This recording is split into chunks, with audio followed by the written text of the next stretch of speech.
Pada pendahuluan, dijelaskan secara singkat bahwa perkembangan zaman berpengaruh pada proses bisnis perusahaan. Oleh karena itu, implementasi sistem informasi dan teknologi informasi dalam skala besar digunakan untuk meningkatkan kinerja perusahaan. Sistem informasi teknologi digunakan untuk mencapai tujuan dan misi perusahaan, termasuk otomatisasi akses informasi, kecepatan, keakuratan, dan kelengkapan dalam sistem terintegrasi. PT Gading Putra Samudra didirikan pada tahun 2012 dengan tujuan menciptakan nilai baru untuk memenuhi harapan stakeholder. PT Gading Putra Samudra menyediakan layanan sea offshore kepada perusahaan minyak dan gas, kontraktor pengeboran, surveyor, dan perusahaan subsea. Peran teknologi informasi sangat penting dalam mendukung pencapaian tujuan, visi, dan misi perusahaan. Namun, saat ini perusahaan belum mengimplementasikan sistem aplikasi yang dapat membantu manajemen dalam menyimpan informasi perusahaan secara aman dan efektif, serta mempermudah divisi keuangan dan purchasing dalam proses bisnis dan penyimpanan data. Dalam pengimplementasian sistem terintegrasi di PT Gading Putra Samudra, diperlukan perencanaan pengembangan cetak biru. Maka dari itu, tujuan dari penelitian ini untuk membentuk cetak biru aplikasi sebagai panduan organisasi dalam mengembangkan teknologi informasi yang dapat membantu stakeholder dan memajukan perusahaan sesuai dengan visi dan misi yang ada. Tujuan integrasi adalah untuk mengatasi kesenjangan dalam proses bisnis. Maka diperlukan perencanaan enterprise arsitektur seperti TOGAF ADM sebagai kerangka acuan dalam pengembangan sistem informasi.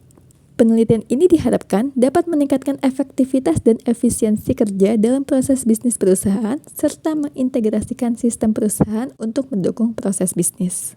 Enterprise Architecture adalah sebuah master plan yang bertindak sebagai kolaborator dari beberapa aspek, diantaranya aspek perencanaan bisnis seperti tujuan, visi, misi, dan prinsip tata kelola yang baik. Dalam membantu proses bisnis perusahaan, master plan dapat membantu dalam perencanaan struktur organisasi, tugas dan kegiatan perusahaan pada aspek komputerisasi seperti sistem informasi dan database, dan infrastruktur teknologi yang mendukung bisnisnya seperti komputer, jaringan, dan operasi sistem.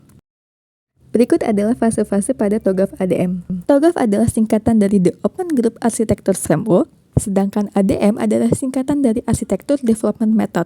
TOGAF ADM adalah kerangka kerja yang digunakan untuk mengembangkan arsitektur perusahaan. ADM menggambarkan serangkaian fase yang harus dilalui dalam proses pengembangan arsitektur yang efektif. Berikut adalah fase-fase yang terdapat pada TOGAF ADM. 1. Preliminary fase atau fase pendahuluan. Fase ini merupakan persiapan awal untuk mengembangkan arsitektur. Aktivitas yang dilakukan termasuk pendefinisian lingkup dan tujuan arsitektur, membangun tim arsitektur, dan mendapatkan persetujuan dari stakeholder. Fase A, arsitektur vision atau visi arsitektur. Fase ini berfokus pada pengembangan visi dan tujuan arsitektur yang ingin dicapai. Tujuannya adalah menggambarkan tujuan arsitektur, nilai bisnis yang diharapkan, serta arah dan prinsip yang akan membimbing pengembangan arsitektur. Selanjutnya adalah bisnis arsitektur. Fase ini melibatkan pemahaman yang mendalam tentang bisnis organisasi. Bisnis arsitektur mencakup pemodelan bisnis, identifikasi kunci proses bisnis, analisis stakeholder, dan pengembangan blueprint arsitektur bisnis.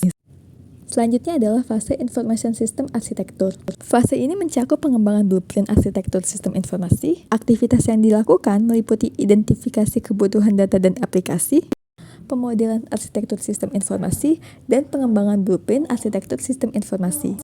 Lalu ada fase teknologi arsitektur yang berfokus pada pemilihan teknologi yang akan digunakan dalam pengembangan arsitektur. Pada fase ini, aktivitas yang dilakukan meliputi identifikasi teknologi yang relevan, evaluasi alternatif teknologi, dan pengembangan blueprint arsitektur teknologi. Pada fase opportunities and solution, mencakup peluang arsitektur dan pengembangan solusi arsitektur yang spesifik. Yang dilakukan meliputi analisis gap, identifikasi solusi arsitektur, dan pengembangan roadmap implementasi. Kemudian ada fase migration planning yang berfokus pada perencanaan implementasi arsitektur. Aktivitas yang dilakukan meliputi penentuan urutan implementasi, identifikasi proyek dan sumber daya yang diperlukan, dan pengembangan roadmap migrasi. Lalu ada implementation governance yang melibatkan pengawasan implementasi arsitektur untuk memastikan bahwa implementasi sesuai dengan rencana dan memenuhi persyaratan arsitektur yang telah ditetapkan. Fase arsitektur change management. Fase ini mencakup manajemen perubahan arsitektur yang terjadi setelah implementasi. Terakhir terdapat requirement management yang digunakan untuk menguji proses pengelolaan arsitektur requirement sepanjang siklus ADM berlangsung.